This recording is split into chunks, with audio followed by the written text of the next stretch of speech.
Create table. We have learnt all different kinds of statements so far. Statements can be grouped into three categories: DML, DDL, and TCL. TCL stands for Transaction Control Language, and it's more of an advanced topic, so we won't cover it here in this course. We'll learn about DML and DDL though. So what is DML? It stands for Data Manipulation Language. It contains the statements that change or manipulate data. It includes select, insert, update, and delete. These all come under DML. It's what we've learnt recently as well. So what is DDL? It stands for Data Definition Language. It's the collection of statements that define objects such as tables in the database. We'll learn about these in the next few lessons. For us to query data in our database, we need tables.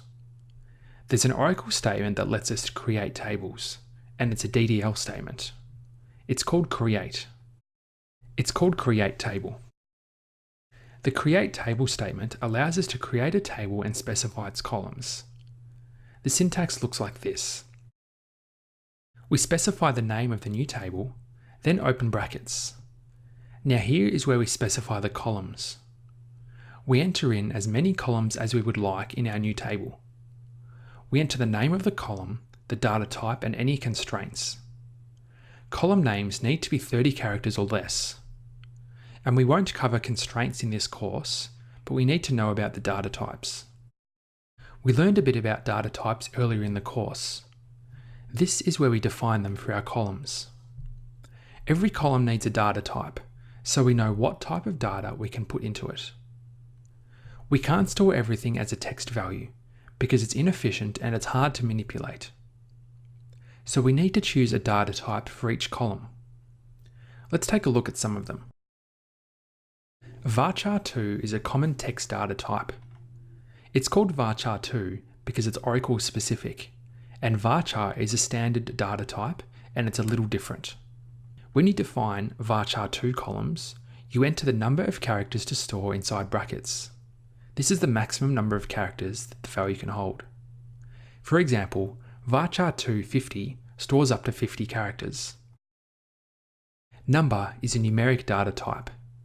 You can store whole numbers and decimals. You specify two values inside brackets, or one value. The precision is the total number of digits, and the scale is the number of decimals. For example, number 4,2 means you have 2 digits, then a decimal, and then 2 more digits. Number 6 equals to a 6-digit number. A date data type stores date and time values. There are no parameters needed for this data type. There are many other data types in Oracle. See this link for my guide on data types. They can be specified in the same way when creating a table. Let's take a look at an example of this. Let's create a new table. We'll call it job role. Create table is how we would start this off. And then we give a table name of job_role. We then need to put in an open bracket.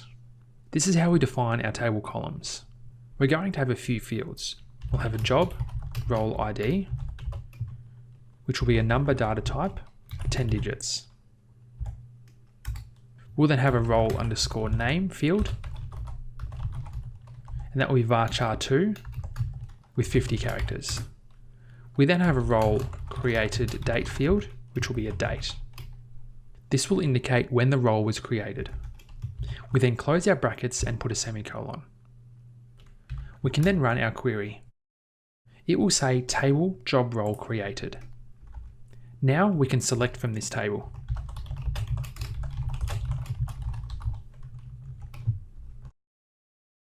We can run a query against it, but there is nothing there. We need to insert data into this table.